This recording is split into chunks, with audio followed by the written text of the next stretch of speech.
ദൈവനാമം വാഴ്ത്തപ്പെടുമാറാകട്ടെ. സെലസ്റ്റിയൽ ഹാർ കൂട്ടായ്മയിലുള്ള എല്ലാവർക്കും കർത്താവായ യേശുവിൻ്റെ നാമത്തിലുള്ള സ്നേഹവന്ദനത്തെ അറിയിക്കുന്നു. ഇന്ന് അല്പസമയം നിങ്ങളോടൊപ്പം വചനം ധ്യാനിക്കുവാൻ തന്ന അവസരത്തിനായി ആദ്യം ദൈവത്തിന് ആയിരം സ്തോത്രം ചെയ്യുന്നു. അതോടൊപ്പം നിങ്ങൾ ഓരോരുത്തരോടും എൻ്റെ ഹൃദയം നിറഞ്ഞ നന്ദി അറിയിച്ചുകൊള്ളുന്നു. ഇന്നത്തെ വചനധ്യാനത്തിനായി മത്തായി എഴുതിയ സുവിശേഷം 6-ാം അധ്യായം 14-15 വാക്യങ്ങൾ. Matthew chapter 6 versus 14 and 15. നിങ്ങൾ മനുഷ്യരോട് അവരുടെ പിഴകളെ ക്ഷമിച്ചാൽ സ്വർഗ്ഗസ്ഥനായ നിങ്ങളുടെ പിതാവ് നിങ്ങളോട് ക്ഷമിക്കും.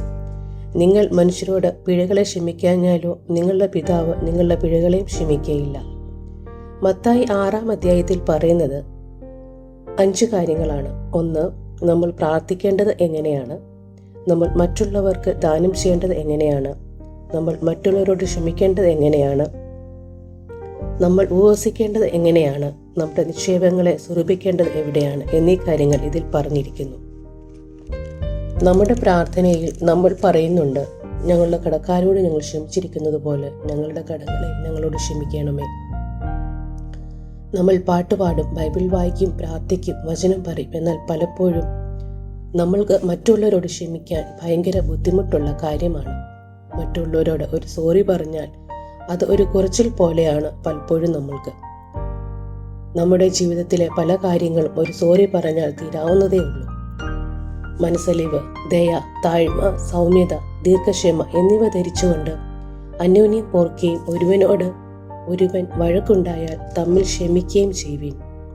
കർത്താവ് നിങ്ങളോട് ക്ഷമിച്ചതുപോലെ നിങ്ങളും ചെയ്യുവിൻ. കൊലോസ്യർ 3-ാം അധ്യായം 12-13 പറയുന്നു.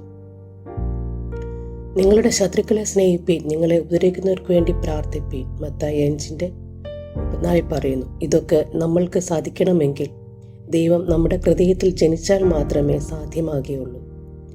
ക്രൂശീകരണ സമയത്ത് യേശു പറഞ്ഞത്, പിതാവേ, ഇവർ ചെയ്യുന്നത് ഇന്നത് എന്ന് അറിയായികൊണ്ട് ഇവരോട് ക്ഷമിക്കണമേ.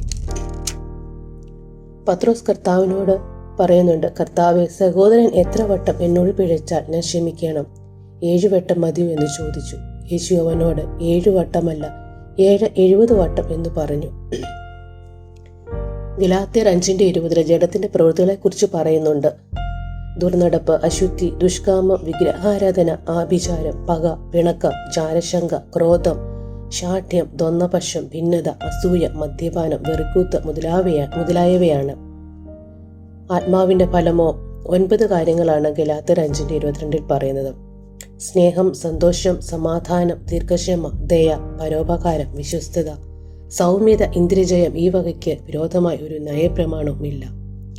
ആദ്യം തന്നെ ക്ഷമാശീലം നമ്മുടെ ഭവനത്തിൽ തുടങ്ങേണ്ടതാണ്. അതായത് നമ്മുടെ മാതാപിതാക്കളോട്, പങ്കാളികളോട്, കുഞ്ഞുങ്ങളോട്, സഹോദരങ്ങളോട്, അതുപോലെ നമ്മൾ വർക്ക് ചെയ്യുന്ന ഇടങ്ങളിൽ ഫ്രണ്ട്സിനോട്, അയൽക്കാരോട്, ചർച്ചിലുള്ളവരോട്, ഇങ്ങനെ പല സ്ഥലങ്ങളിലും നമ്മൾ ക്ഷമാശീലർ ഉള്ളവർ ആകേണ്ടതാണ്. ഒരുത്തൻ ക്രിസ്തുവിലായാൽ അവൻ പുതിയ സൃഷ്ടിയാകുന്നു, പഴയത് കഴിഞ്ഞതുപോയി, അത് പുതിയതായി തീർന്നിരിക്കുന്നു. ക്രിസ്തു നമ്മുടെ ഹൃദയത്തിൽ ജനിച്ചാൽ മാത്രമേ ഇതൊക്കെയും സാധിക്കുകയുള്ളൂ. എല്ലാവരോടും ദീർഘക്ഷമ കാണിപ്പീൻ.